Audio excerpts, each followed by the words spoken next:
नमस्कार शिक्षक बंधू भगिनींनो, निपुण महाराष्ट्र कृती कार्यक्रमांतर्गत इयत्ता 3री ते 5वीच्या लेखन कौशल्यावर आधारित स्तर क्रमांक 15 4 ते 5 सोपे शब्द व सोपी जोडाक्षरयुक्त एक वाक्य विरामचिन्हासह व आकलनासह योग्य गतीने लिहितो या स्तरांच्या विकासासाठी आज आपण एक कृती घेणार आहोत।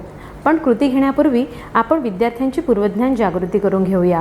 यासाठी सुरुवातीला आपण विद्यार्थ्यांना 2 वाक्य लिहिण्यासाठी देऊया, श्रुतलेखनासाठी देऊया। ही वाक्य लिहित असताना त्या वाक्यामध्ये केवळ स्वरचिन्हयुक्त शब्दांचाच समावेश असेल। उदाहरणार्थ, राघव शाळेत जात आहे। या 2 स्वरचिन्हयुक्त शब्द असलेल्या वाक्यांचं लेखन झाल्यानंतर विद्यार्थ्यांना काठिण्य पातळी वाढवत आपण जोडाक्षरयुक्त आणि विरामचिन्हयुक्त शब्द असलेल्या वाक्यांचं लेखन करूया।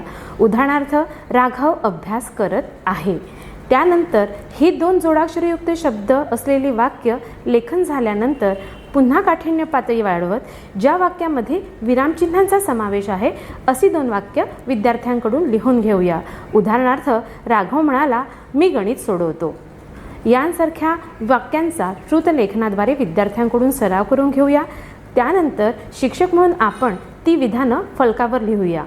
हे लिहिल्यानंतर विद्यार्थी आपल्या वाक्य तपासून बघतील आणि विद्यार्थ्यांच्या काही चुका झाल्या असतील तर शिक्षक म्हणून आपण त्यांना मार्गदर्शन करूया, जेणेकरून आपल्या कृतीमध्ये कुठल्याही प्रकारचा अडथळा येणार नाही आणि विद्यार्थी यशस्वीपणे कृतीमध्ये सहभागी होतील। तर आजच्या आपल्या कृतीचं नाव आहे हरवलेला शब्द शोधा। ही कृती घेत असताना पूर्वतयारी म्हणून शिक्षकांनी सर्वप्रथम रिकाम्या जागी योग्य शब्द भरल्यानंतर अर्थपूर्ण वाक्य तयार होईल असा वाक्यांचा संच करून घेऊया। हा संच तयार झाल्यानंतर या संचातील वाक्य घेऊन आपण वाक्यपट्ट्या तयार करूया। वाक्यपट्ट्या तयार करत असताना प्रत्येक पट्टीमध्ये हेतुपूर्वक रिकामी जागा सोडूया, जेणेकरून विद्यार्थ्यांना ते वाक्य पूर्ण करायला संधी मिळेल। या वाक्यात पट्ट्या तयार करत असताना आपण विद्यार्थ्यांसाठी असलेली कथांची छोटी पुस्तकं, छोटी मासिकं, वर्तमानपत्रात आलेली छोटी छोटी वाक्य, एवढंच काय आपल्या भाषा पेटीतील साहित्याचा देखील वापर करू शकतो।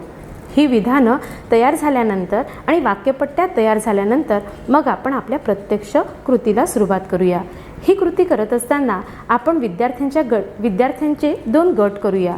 या गटातील एक विद्यार्थी समोर येऊन वाक्यपट्टी उचलणार। समोर आलेला वाक्यपट्टी उचलणारा विद्यार्थी ते वाक्य वाचून बघेल आणि रिकामी जागा भरून अर्थपूर्ण वाक्य तयार करेल। उदाहरणार्थ, वर्गातील मुलं रिकामी जागा करत आहे। आता ते वाक्य तो दंगामस्ती करूनही लिहूनही भरू शकतो किंवा अभ्यास करत आहे असं करूनही भरू शकतो। हे वाक्य पूर्ण करण्याचं स्वातंत्र्य हे पूर्णपणे विद्यार्थ्याचं आहे। वाक्य पूर्ण केल्यानंतर शिक्षकही विद्यार्थ्याने पूर्ण केलेलं वाक्य हे पुन्हा गटासमोर योग्य त्या आरोह अवरोहासह वाचन करून दाखवेल। शिक्षकांनी वाचन केल्यानंतर विद्यार्थी आपण लिहिलेलं वाक्य हे अचूक आहे किंवा नाही हे गटातील सर्व विद्यार्थी तपासून बघतील। विद्यार्थ्यांनी लेखन केलेलं योग्य आहे किंवा नाही, त्यामध्ये जोडशब्द योग्य लिहिला गेले आहे किंवा नाही, किंवा विरामचिन्हाचा वापर योग्य जागी केला आहे किंवा नाही, यासाठी शिक्षक त्या वाक्यपट्टीवरील वाक्य हे फलकावर अचूकरित्या लिहितील।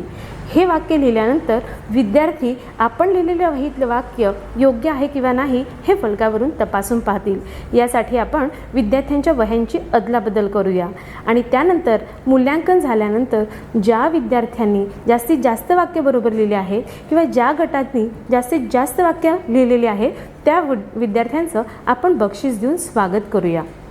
थोडक्यात काय, या कृतीमध्ये विद्यार्थी खेळीमेळीने आणि आनंदाने सहभाग होतात।